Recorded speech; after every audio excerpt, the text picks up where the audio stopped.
Our story began with a faint blue flame that slowly shrank and disappeared. As soon as it vanished, we saw a fat man lying on his grave. His name is Shin, our protagonist. Suddenly, he opened his eyes, causing one person to flee in fear, while the other person began crying tears of joy, saying, "He has come back to life." In a flash, his memories returned to him. He recalled his life on Earth, where he was the strongest hunter, an unbeatable force among thousands of S-rank hunters, all thanks to his powerful Necromancer abilities. However, he was betrayed and murdered by his own friends and guild members. Upon awakening, he found himself trapped in the body of a fat pig. Now, gazing at his reflection in the mirror, stretching his cheeks, he wondered if the previous owner of this body spent his entire life just eating and sleeping. And how had he gone from being handsome to having this overweight piggy appearance? Laying on his bed, he pondered over the fact that the original owner of this piggy body was none other than the first young master, the notorious fool of the Baek-un clan. This morally corrupted individual was known for his obsession with food, women, and drinks,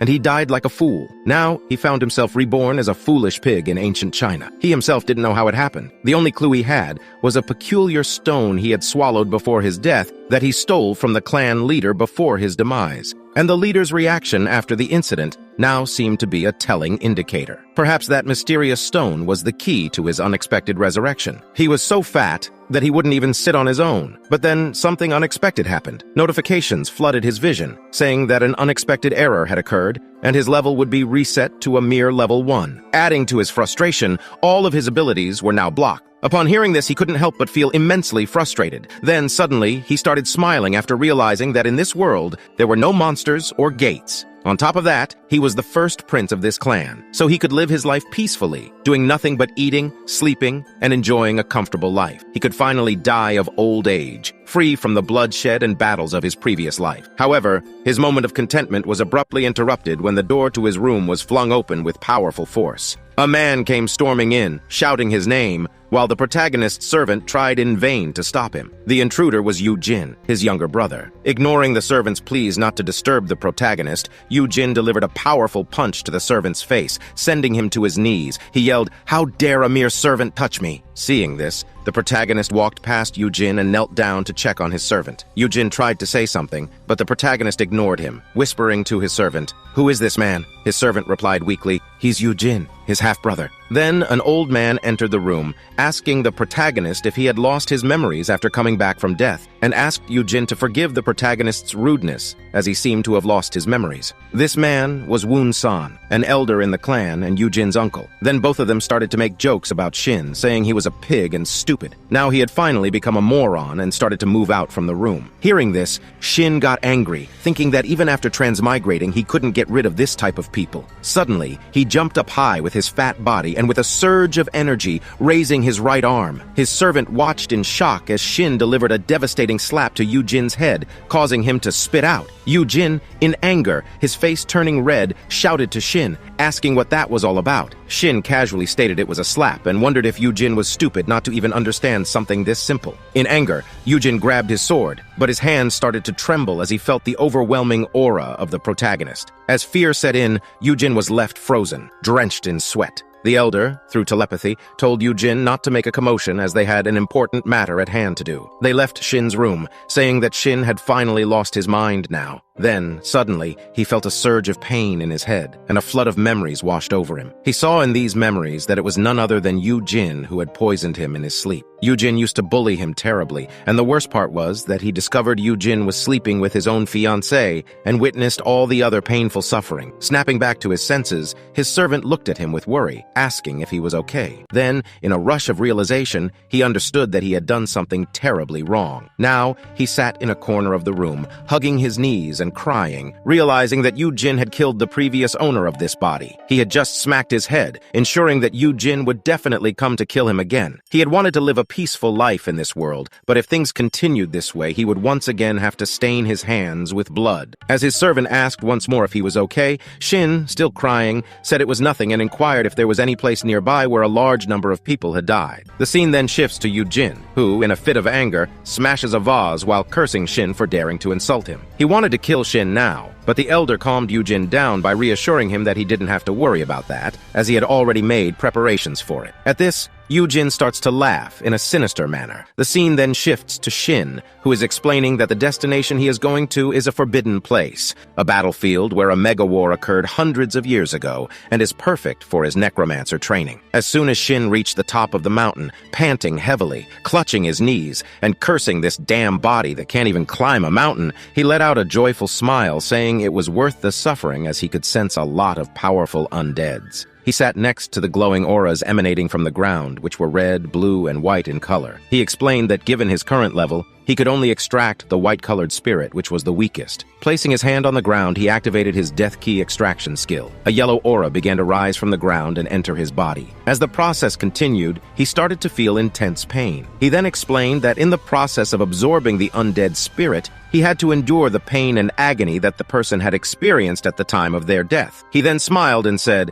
"This pain might affect a normal necromancer, but it's nothing to me." After a long few hours, the process was finally complete. The system notified him that he had successfully extracted mana from the dead. As a result, he leveled up to level 2, unlocked Death Summoning, and saw his strength, agility, vitality, and magic increase by 2. He then sat down on the ground, focusing on concentrating his mana. As he did so, blood started to trickle from his mouth, and he felt as if he was being pricked from inside 1,000,000 times. We see the mana trying to enter his heart, and after some intense effort, it succeeded. A blue mana ring formed around his heart, and he unlocked the skills Mana Control and Mana Heart. With a proud smile, he explained, "For a human to control mana, they need a storage place where they can store the mana for later use. Most mages store their mana in their brains, but for necromancers, this approach is harmful because the more magic they use, the more their minds get corrupted. That's why I, Shin, chose my heart as the mana storage." He stood up with a proud smile and extended his hand, whispering in a deep voice,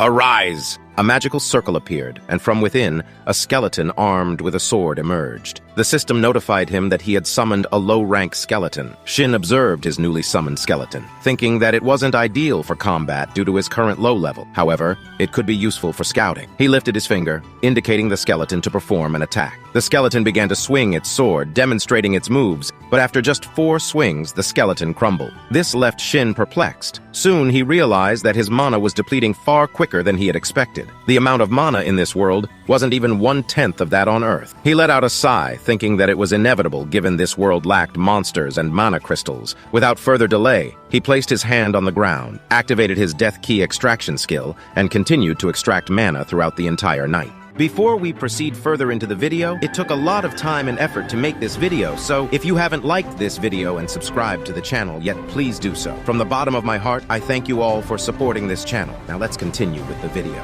A couple of days later, we see Shin trying to enter his room, which is now guarded. Frustrated by the situation, Shin surmises that it must be Yujin's doing. If only he had the stealth skill, he thought, he would have been able to strangle Yujin without being noticed. Shin then sneaks to the back of the house and attempts to enter his room through the window. He gets stuck halfway due to his large size, cursing this bulky body once again. After much struggle, he manages to squeeze through. Once inside, he spots a shadow in his dark room. Instinctively, he activates a mana circle for protection and instantly moves behind the shadow. Grabbing the shadow by the mouth, he is about to pierce its neck when he realizes that the shadow is none other than his own servant, Wang. Shin demanded, "What are you doing in my room without my permission, Wang?" Wang, still breathing heavily, quickly apologized but didn't offer any explanation. Shin started to suspect that Yujin might have sent Wang to spy on him. Wang then broke his silence and asked with a sad face, "Are you going outside again?" This question took Shin by surprise, and he responded, "What are you talking about? I never leave my room." Wang, however, insisted that he had seen Shin leaving the house every night. This revelation startled Shin, prompting Wang to quickly assure him that he hadn't told anyone else. An awkward silence filled the room. Shin realized that Wang didn't seem to be lying. Then, out of nowhere, Wang told Shin to follow him and started moving, which confused Shin even more. Wang led Shin to a rundown shed. Upon entering, he reassured Shin not to worry, explaining that the shed was rarely used and nobody would come there. Shin was still confused as Wang began moving a large box. Once the box was moved, a large hole leading outside the house was revealed. Wang told Shin that he could now go outside through this hole without the guards noticing him. He assured Shin he wouldn't ask about his whereabouts, but he only wanted one thing, for Shin to stay safe. Upon hearing this, Shin found himself in a state of doubt and confusion. If Yujin and the Elder found out Wang had helped him, Wang wouldn't be able to avoid a grim fate. Shin couldn't help but wonder, Was this a trap set up by Yujin? With a stern expression, Shin asked Wang if he understood the precarious situation Shin was in, where he couldn't trust anyone. However, Shin was willing to trust Wang for now, and asked if Wang would trust him in return. Wang's face lit up with a warm, happy expression. Suddenly, Shin's face took on a creepy look. His eyes widened, and he grabbed Wang's head. Wang was confused, but before he could say anything, Shin used his hypnosis spell. He then began to ask his questions. First, he asked about the relationship between Yujin and Wang. Wang, still trembling, replied that he had no real relationship with Yujin, except for the fact that whenever Yujin saw him, he would beat him up. Shin then asked the second question. Why was Wang following and helping him? Wang referred to Shin as his master, and explained that Shin was an innocent and kind person who treated him well. He said they were like brothers from a young age. When his parents died, his stepmother and Yujin, his stepbrother, started to bully him. Frustrated, Shin used to beat Wang, but Wang endured it, thinking everything would be all right one day. When Shin died, Wang's world fell apart. Now that Shin was alive again, Wang didn't want to lose him a second time. Upon hearing this, Shin let out a smile and snapped his fingers, releasing the spell. As Wang was holding his head from the side effect of the spell, Shin was overcome with emotion. He thought about his previous life where everyone treated him like a monster and couldn't believe he had someone who trusted him so much in this new life. Then Shin left through the hole, assuring Wang not to worry and thanking him for his help. After training the entire night, Shin finally reached level 10, and his necromancy skill improved to rank D. He unlocked new skills: Bone Armor, Shadowbind, and Evil Eye. Now, he could summon 2 skeletons. However, he was disappointed to see that all of these were support skill. He started wondering when he would get his attack skills back. Now, at level 10, he could extract the blue energy. But as he observed this energy, he noticed something different.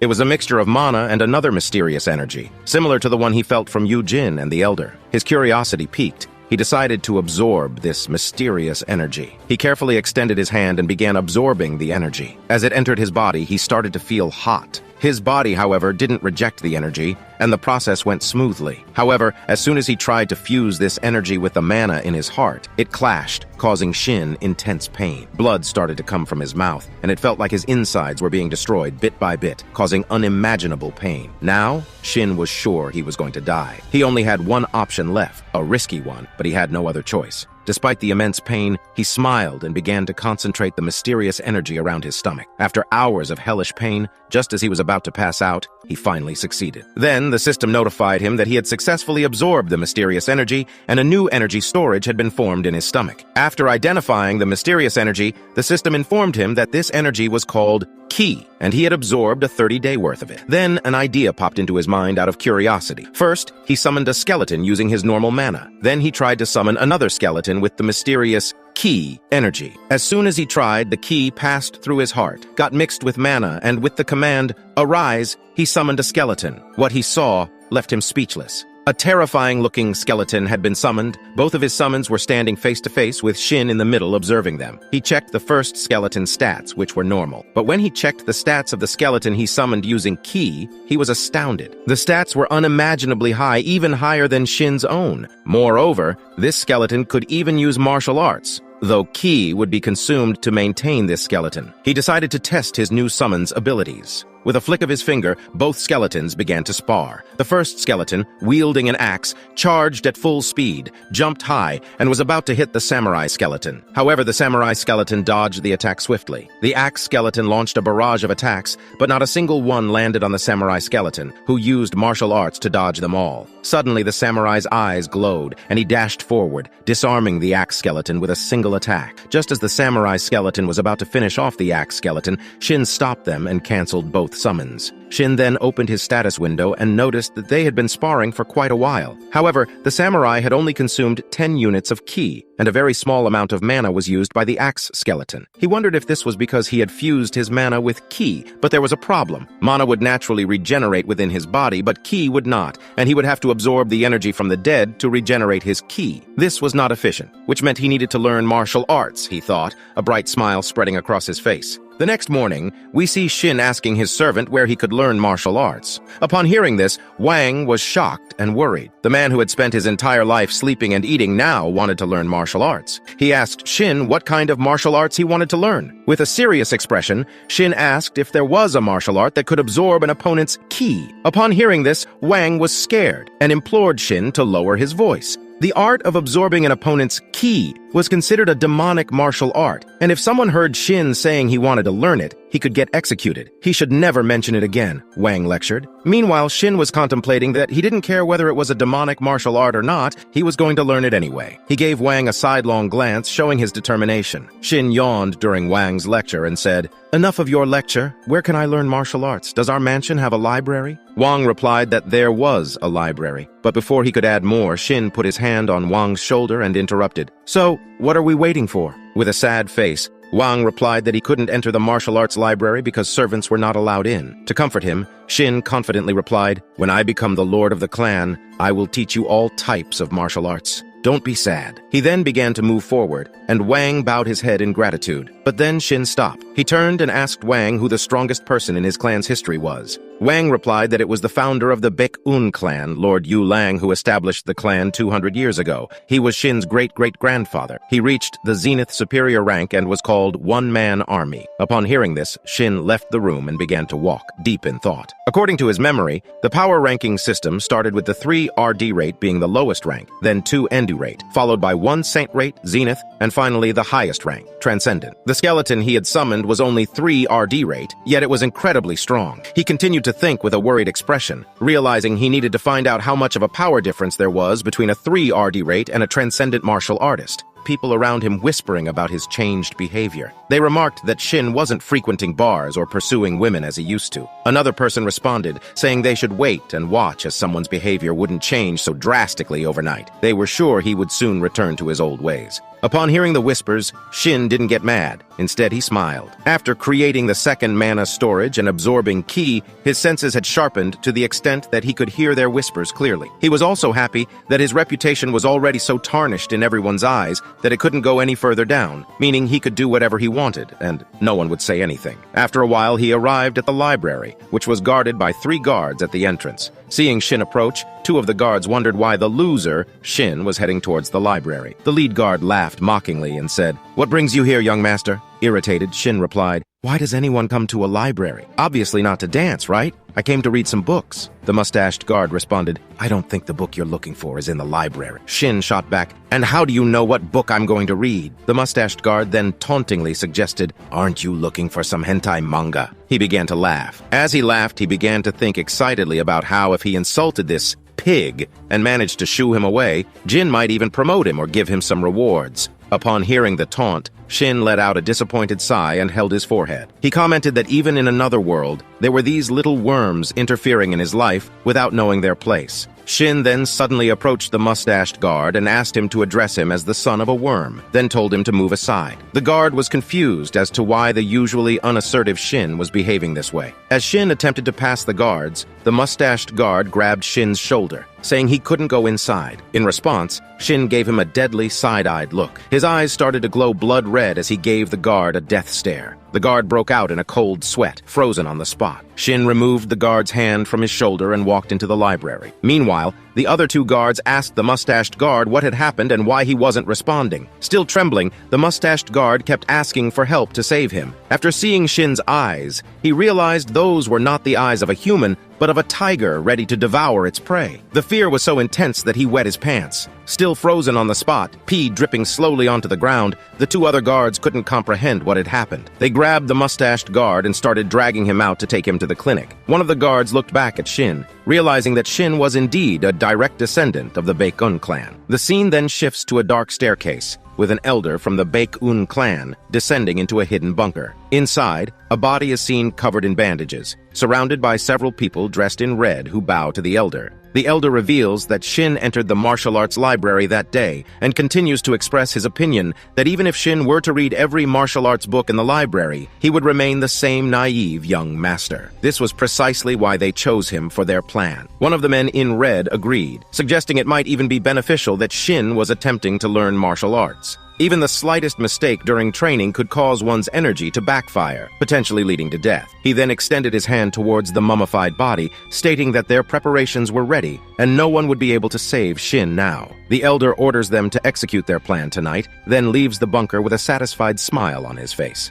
The scene then transitions to two new guards stationed at the entrance of the library. The bald guard comments that Shin has been in the library all day, merely flipping through books. He expresses his concern that Shin might become mentally unstable if he attempts to learn martial arts incorrectly. The other guard reassures him that it's fine and they should just leave Shin to his devices. He adds that if Yujin were to discover they had assisted Shin, both of them could be executed. Moreover, the guard states that Shin wouldn't be able to learn any martial arts anyway, since all the martial arts books belonging to the Baek-un clan have either been destroyed or removed from the library. The only books that remain are adult comics. Inside the library, Shin is carefully reading a book. He hears everything the guards are saying and labeling them as idiots in his thoughts. Unlike others, Shin doesn't need to practice extensively to learn martial arts. With the help of the system, he can acquire knowledge just by reading books. He scanned through all the books in the library for hours, but unfortunately he couldn't find any decent martial arts books. The highest grade he found was a first grade, which was disappointingly of the lowest quality. Without any other options, Shin was about to settle for learning from the lower grade book when a small cart full of books bumped into his back. He turned around to see a young, cute girl. She became panicked upon seeing Shin standing before her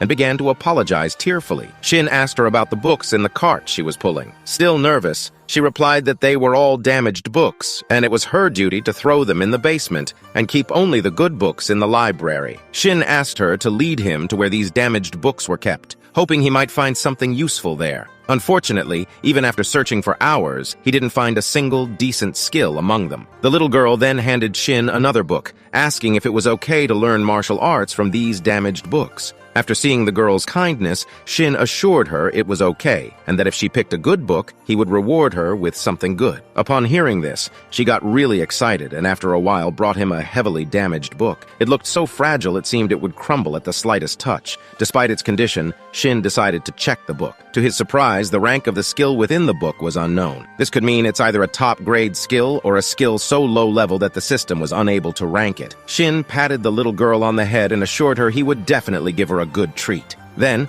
he started to study the skill from the book. But as soon as he began, a green energy emerged from behind him and enveloped his entire body. The unknown energy started entering his body, and Shin initially panicked, unable to stop it. However, he quickly became confused when he realized it was not causing any harm to him. Suddenly, the system notified him that an unknown source had applied a curse of death on him, and this curse had begun to be absorbed by his body. This revelation immediately made him think of Yujin, who was the only one who wished for his death. Shin began laughing heartily, declaring his situation a great fortune. For a regular person, this curse energy would cause instant death, but for a necromancer like him, it was nothing less than a blessing. Without wasting any time, Shin began absorbing the cursed energy within his body. After some time, he managed to form his third mana circle. Sweating heavily, he announced that he had officially become a B-rank hunter. Shin continued to learn the skill from the book. After enduring intense pain for several hours, he finally mastered it. To his surprise, he discovered it was a transcendent-level skill. With this skill, he could now cultivate ki much faster than ordinary people. He also reached level 15 thanks to the curse energy,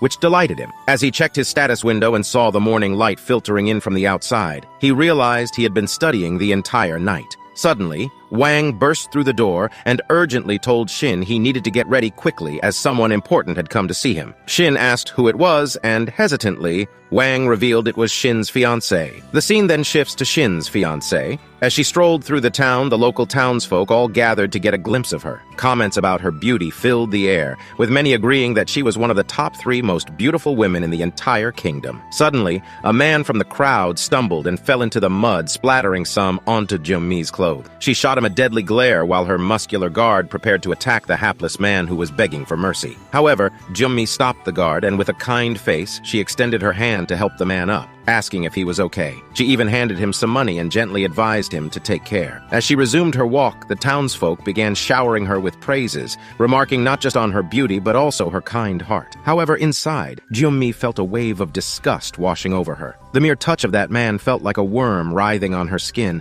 and she couldn't wait to change her clothes as soon as possible. In the grand meeting hall, Yujin, his uncle, and the vice lord sat, the air heavy with tension. Yujin glanced at the empty clan leader's chair, convinced it should be his. He pondered that the clan leader's position would soon be his, once the news of Shin's death was confirmed. However, a significant obstacle remained: the vice-head, Do-jin, who was known for his unwavering loyalty to the clan leader, and by extension, to Shin. Suddenly, the doors to the meeting hall opened, admitting Daeong, the second elder. He apologized for his tardiness, explaining that his son had woken up late. His son, however, retorted that he was on time, and it was his father who had overslept. Irritated, Daeong chastised his son for the chit-chat and took a seat beside the vice-head. The pair began to converse, ignoring Yoo-jin, who watched them with growing irritation. As the remaining elders filed into the room, only Shin's absence was noted. After waiting for some time, the first elder, Yoo-jin's uncle, proposed that they should start the meeting. The vice-head, however, insisted they wait for Shin. Yoo-jin countered,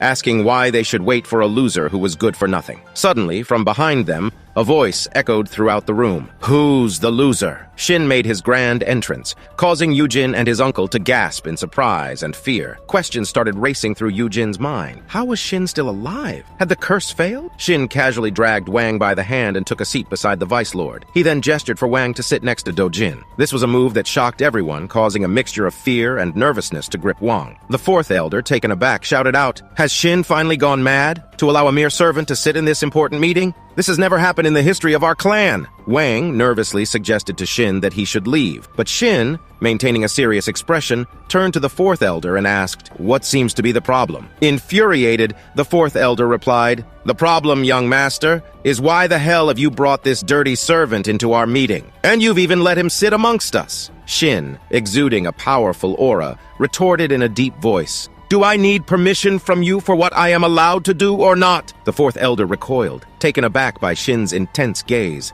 Everyone else in the room was also shocked. This was not the Shin they knew. An awkward silence engulfed the room. Once again, Shin confronted the fourth elder. "So do I need your permission or not?" The fourth elder, both scared and nervous, stammered out, "No, you don't." There was no denying the tremble in his voice. In an attempt to diffuse the tension, Yoo-jin interjected, "It's fine. Shin is still unwell. He needs a servant nearby." The fourth elder, still nervous, agreed, suggesting that Shin's need for a servant stemmed from his ill health. Just then, Gyumi arrived in the meeting hall, flanked by the muscular guard and several others. She offered a bow to the vice lord. However, her gesture was not received well. It was a custom for guards to stay outside during meetings, yet she had brought them in, suggesting a lack of trust and potentially a hostile intent. Yoo-jin, seeing her, complimented her beauty, which made her blush. The flirtation was obvious to everyone in the room. Then, with a smirk, the muscular guard announced that from that day on, their clan would no longer be allies with the Baekun clan, and they would halt all trade. This sent shockwaves through the room. Daeong, furious, slammed his hand onto the table and demanded to know how they could sever ties without any warning. The muscular guard explained that their clan leader no longer wished to associate with a third-class clan that lacked a clan leader. Yoo-jin then jumped in, pretending to be distressed, claiming that all their problems were stemming from the absence of a clan leader, indirectly taunting Shin as it's all his fault. The muscular guard continued, saying that once they resolved their clan leader issue, they could consider cooperation again. The vice lord was now in a tight spot. The absence of a clan leader had weakened their clan,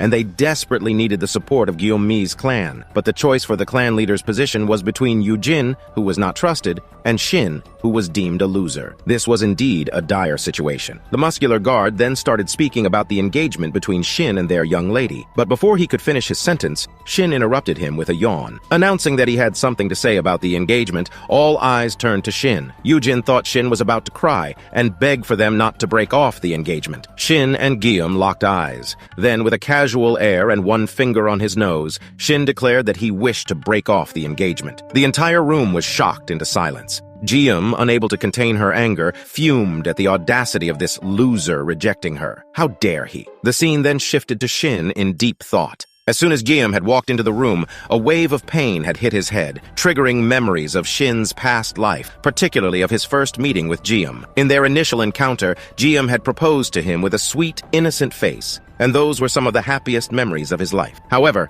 things changed dramatically after their engagement was announced. Gyeom's attitude towards him hardened, and she started looking at him with disgust. referring to him as a revolting pig. She even warned him that she wouldn't have bothered with him if he hadn't been the next clan leader. Shin was instructed to pretend that they didn't know each other when they were alone or in less crowded places, or else she will cut Shin's little PE. And after the news of the clan leader's death, Guillaume started seeing Yujin, and Shin was left to watch them in secret and use his hands on his small PP while crying. Then, something unexpected happened. Shin saw a strange vision of Guillaume covered in blood, her clothes torn, and two guards leading her somewhere. In her room, several men lay naked, each clutching a handkerchief. Wow, she did some intense play there. Pretty wild. Anyway, Shin assumed this was not a memory of the past, as it hadn't happened yet, but rather a glimpse of the future. Confused, he pondered what was happening, deciding that he might find the answer if he continued to level up. Meanwhile, Shin noticed a slender man reflected in his gaze. This was why Shin decided to end the engagement. The scene in the room was tense,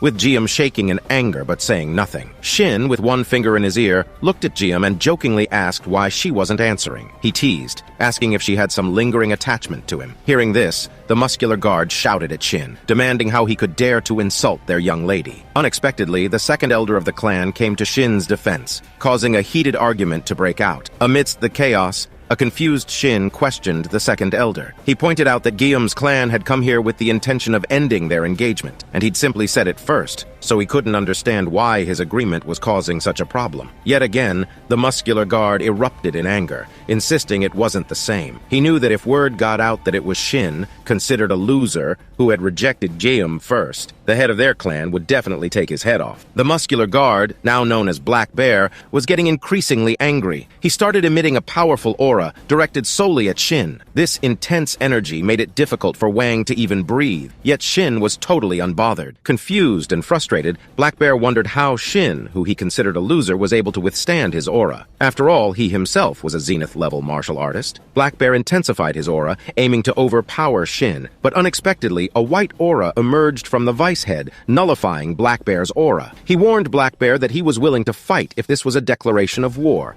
As he said this, the Vice Head was surrounded by an intense white aura, making his eyes glow. Black Bear, now nervous, realized that the Vice Head, despite his old age, was still one of the top 10 fighters in the entire kingdom. In an attempt to defuse the situation, Black Bear backtracked on his words. He claimed that he was not hostile towards the entire Bacon clan, but was merely angry because Shin had insulted the young miss. However, the Vice Head was not convinced. He knew Black Bear's actions had been more than just a display of anger. He'd tried to kill Shin. In the midst of all this, Yujin suggested a different approach. He remarked that due to his stupid elder brother, the entire Baekun clan was on the brink of losing their alliance with Guillaume's clan. If they were to elect a new clan leader, they could secure the alliance once more. He continued to say that since Shin had instigated the conflict, he should settle the grudge with Black Bear in a duel. This suggestion shocked both the Vice Head and the second elder, but to Yujin, it was a perfect plan to get rid of Shin. Thinking to himself, he imagined that an unexpected accident could occur during the duel. Black Bear, intrigued by the idea, agreed that it was a good solution. But hearing this, Wang objected loudly, as it doesn't make any sense. How can a duel between young master who hasn't even learned martial arts and a Zenith martial artist be fair? The vice leader and the second elder echoed his sentiments, criticizing Black Bear for his shameless acceptance of the duel request. Black Bear, smirking tauntingly, retorted, "Is the future clan leader such a coward that he'll shirk his responsibility?" His tone turned serious as he added, he could spare Shin if he were to beg on his knees in front of the young lady right now. Given her pure heart, she might even forgive Shin. On hearing this, Shin stood up from his chair without uttering a single word. He started to walk towards Black Bear and Guillaume. Yujin watched, joyously expecting to see Shin humiliated as he begged in front of everyone. Wang, the second elder and the vice leader, tried to stop Shin, but he didn't pause. Coming close to Black Bear and Guillaume, he surprised everyone by simply walking past them. His calm demeanor left everyone in the room in shock. He continued to walk, striding confidently towards the outdoor martial arts stadium. Shin stretched his arms, displaying an air of annoyance. "I was so tired of all your pointless chatter," he said, as his back turned towards them. Then he turned around, his as everyone watched him, their faces full of confusion as they tried to make sense of what was happening. With a serious expression, Shin gestured towards the stadium and declared, "Let's fight. I've been itching to kick some ass." After some time, the entire town began rushing towards the stadium, buzzing with excitement at the prospect of the duel between Shin and Gium's clan. In the middle of the chaos, the son of the second elder argued that they couldn't allow the duel to proceed, fearing for Shin's safety. Not a single guard from Gium's clan was less than a third-class martial artist, and they couldn't risk Shin being seriously injured. However, the vice leader disagreed. He argued that this issue had now become public and they couldn't back down. If they stopped the duel now, Shin's reputation would be reduced to nothing more than a cowardly loser. The second elder agreed, worriedly acknowledging that if Shin backed out now, his reputation would be ruined, and the clan leader's position would undoubtedly fall to Yujin. Yet, the vice leader reassured them. Radiating a serious aura, he confidently stated that they shouldn't worry. If the situation got out of hand, he would step in to save Shin. As Shin was stretching and yawning nonchalantly, the second elder despaired, thinking that the winner had been decided even before the fight began. He worried about the consequences, knowing that if Shin lost, his position as the future leader was at stake. Suddenly, Shin began to stride towards the stadium, catching the attention of everyone around him. Black Bear watched him go, a strange smile playing on his lips.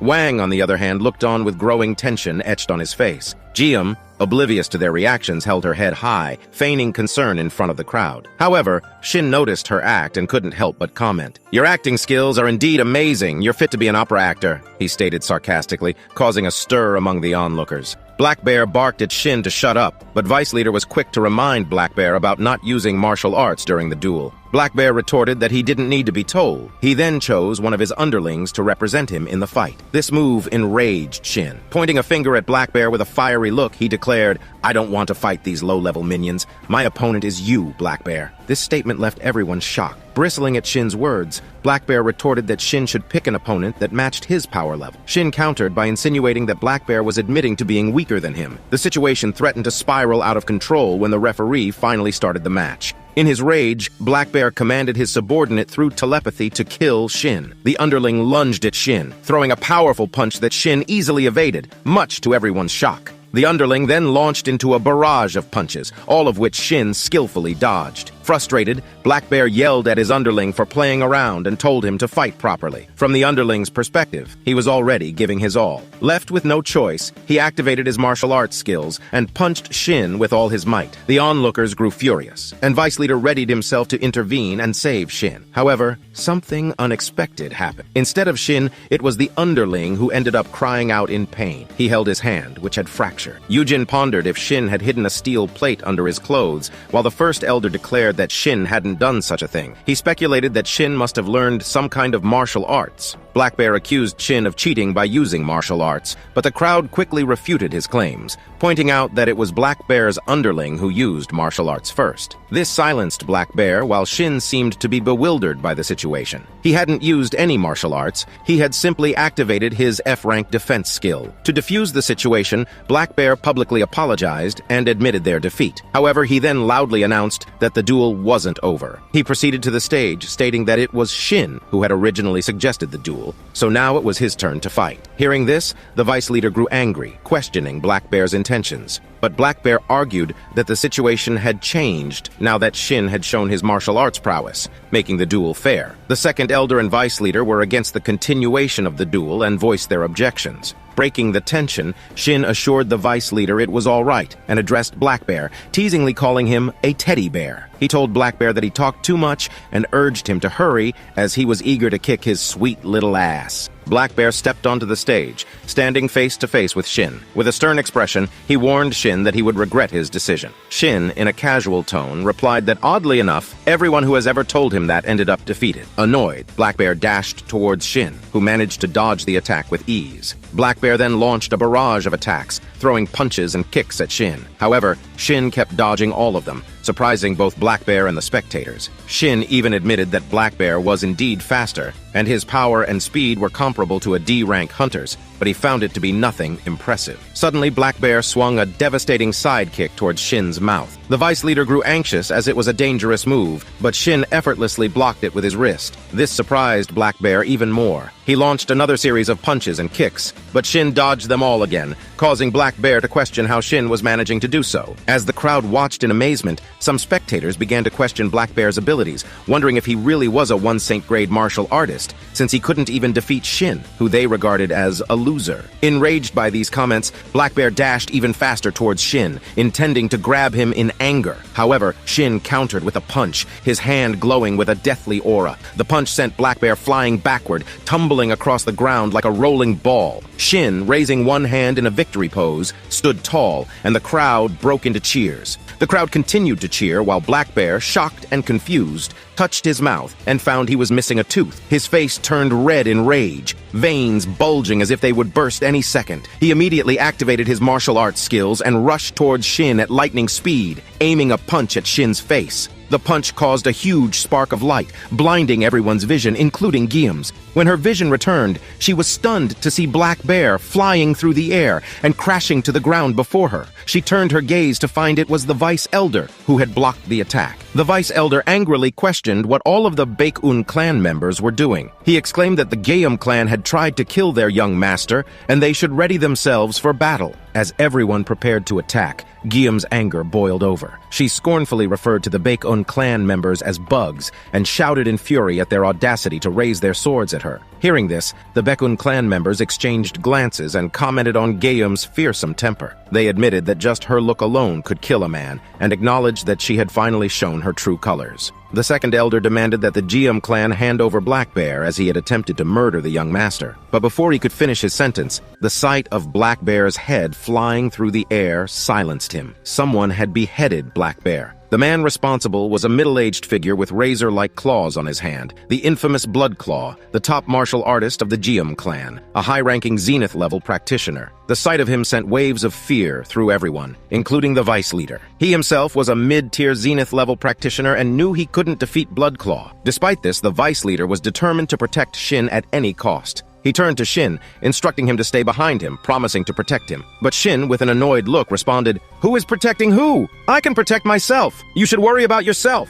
The vice leader was taken aback by Shin's words. Meanwhile, amidst the tense atmosphere, Blood Claw licked the blood of Black Bear from his claws, a wicked smile spreading across his face. Blood Claw emanated an intense aura as he declared his readiness for war. However, Yujin stepped in, preventing the second elder from escalating the conflict with Blood Claw. He argued that there seemed to be a misunderstanding at play. The Guillaume clan isn't entirely at fault, Yujin reasoned, much to everyone's surprise. They've already killed Black Bear, the one who caused the trouble in the first place. We shouldn't start a war over such a small matter. Internally, though, Yujin was in turmoil. If anything were to happen to Guillaume or any of her clan members, they could expose his secret alliance with Guillaume. The second elder, on the other hand, wasn't swayed by Yujin's words. Raising his voice even louder, he declared adamantly, "I won't let them go so easily." In response to the second elder's outburst, Shin called out from behind, "Let them go!" Everyone in the vicinity was shocked, turning their heads to look at him in surprise. Shin calmly continued, "This should be enough of a lesson for them." His words sent another wave of shock through the crowd. He had nearly lost his life at the hands of the Guillaume clan,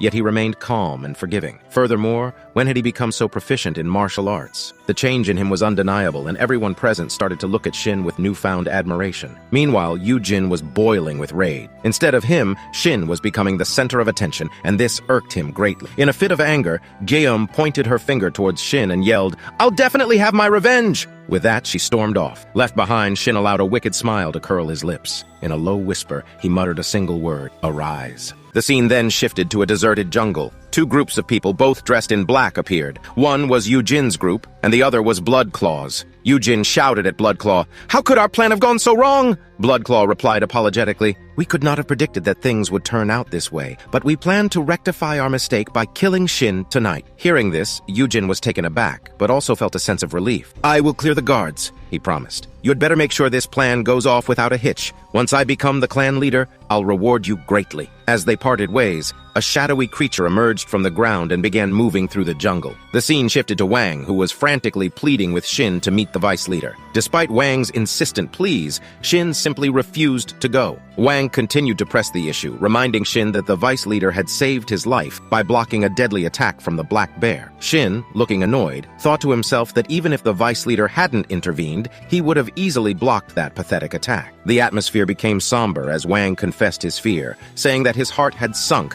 when Shin had decided to fight the beast known as Black Bear. He was terrified of losing Shin again. Shin found himself moved by Wang's words. He reflected on his life back on Earth, where his own blood brother had been eager to stab a blade into his heart. Now, here was someone whose heart was filled with worry about losing him. He realized that this life, with all its challenges and oddities, wasn't that bad after all. Shin found himself apologizing to Wang for making him worry. Wang looked surprised and asked why Shin was saying sorry to a mere servant. Shin simply replied that Wang wasn't just a servant to him. Wang thanked Shin and told him to rest, reminding him once more to visit the vice leader so he wouldn't feel offended. With that, Wang left the room. As soon as Wang was out of sight, the atmosphere in the room became denser. Shin lifted his hand and the shadowy creature that they had seen in the jungle appeared from the door and moved towards Shin. Shin asked the shadow to show him what it had seen. The shadow turned into something like a projector, showing Shin everything that had happened in the jungle. We learned that this shadow was one of Shin's summons, a shadow parasite, capable of recording what it had seen. Now that Shin knew that they were going to attack, he had no time to waste. His first thought was to go straight to them and end them all, but he stopped himself. If it were only Yu Jin, it would be a different matter, but he didn't know how many of them would be coming to kill him. He realized that he needed to make some preparations. He moved towards his window,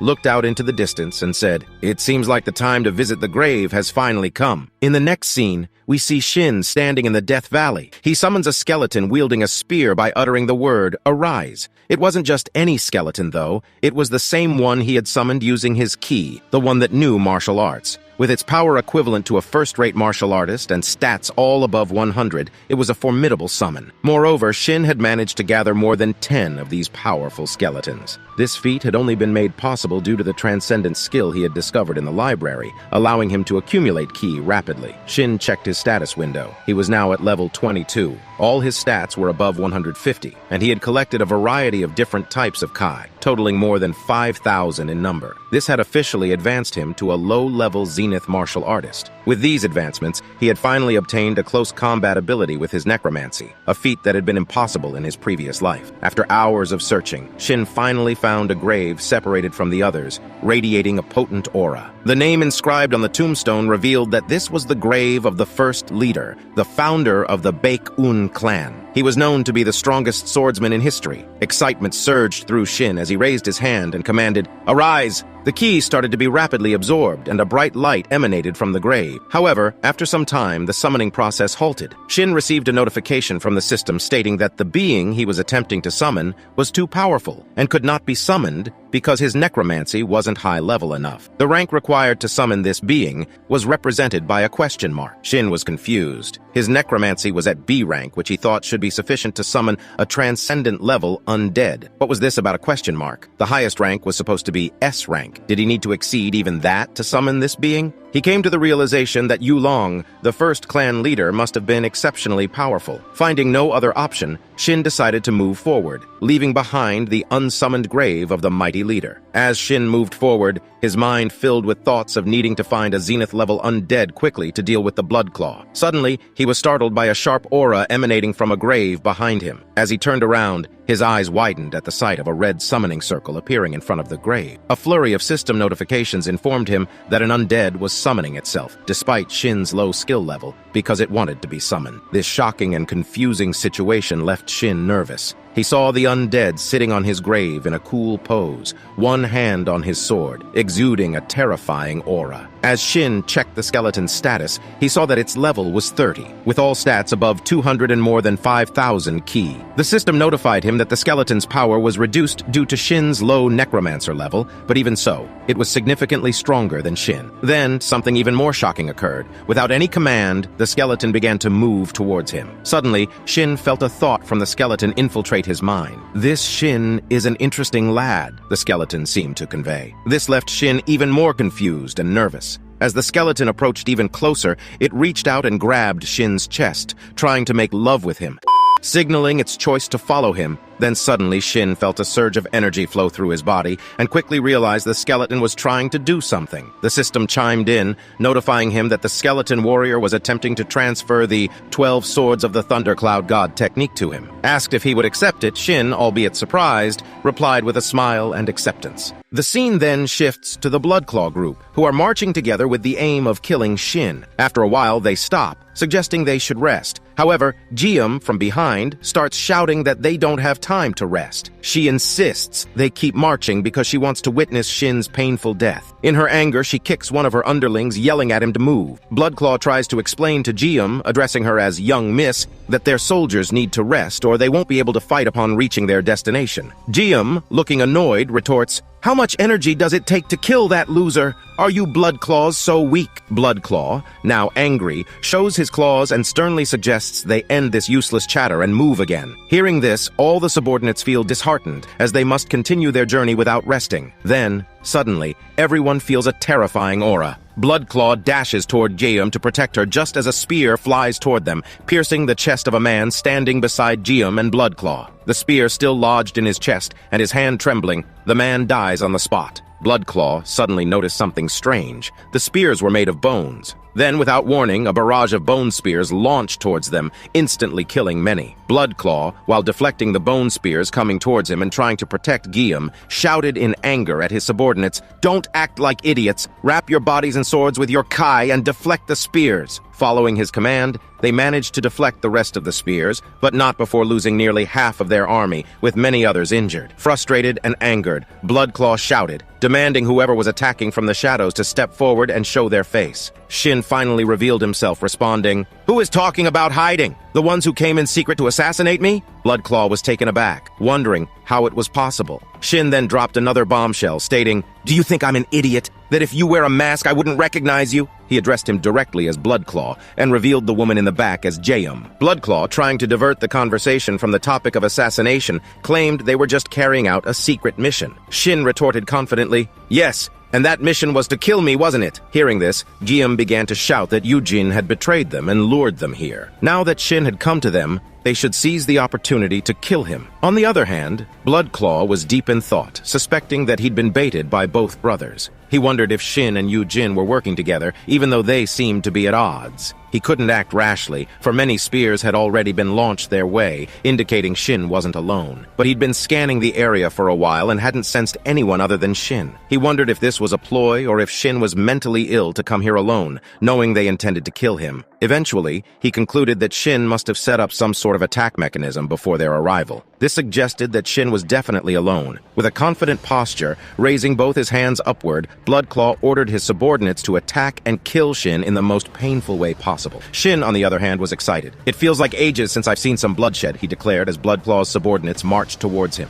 Shin then activated his Bone Spear skill, a rank B skill, and once again launched a barrage of bone spears towards them. Many were killed and injured, and as they were being skewered one by one, panic ensued among the ranks. "It's not martial arts, it's demonic arts!" they cried out in fear. Shin simply replied, "If you're scared by just this, then I haven't even started yet," aiming to further intimidate them. However, internally, he was grappling with the issue that using a rank B skill consumed a lot of mana. He had to use it from the start because all of Bloodclaw's subordinates were first-grade martial artists. Seeing this, Bloodclaw became even angrier. He screamed and emitted a fierce aura, deflecting all the bone spears at once. He scoffed, "These are just childish tricks. We only need to kill one little rat." Noticing that the bone spears had stopped coming, they concluded that Shin must have run out of energy. Confidence surged through them again as they prepared to launch another attack, starting to march once more. But then, with a confident expression, Shin replied, "Who says that I am alone?" He extended his hand forward and commanded, "Arise!" Something terrifying emerged in front of the entire group. They began to cry in fear, their bodies trembling as a horde of terrifying-looking skeletons started to rise from the ground. The skeletons gave them a deathly stare, sending shivers down their spines.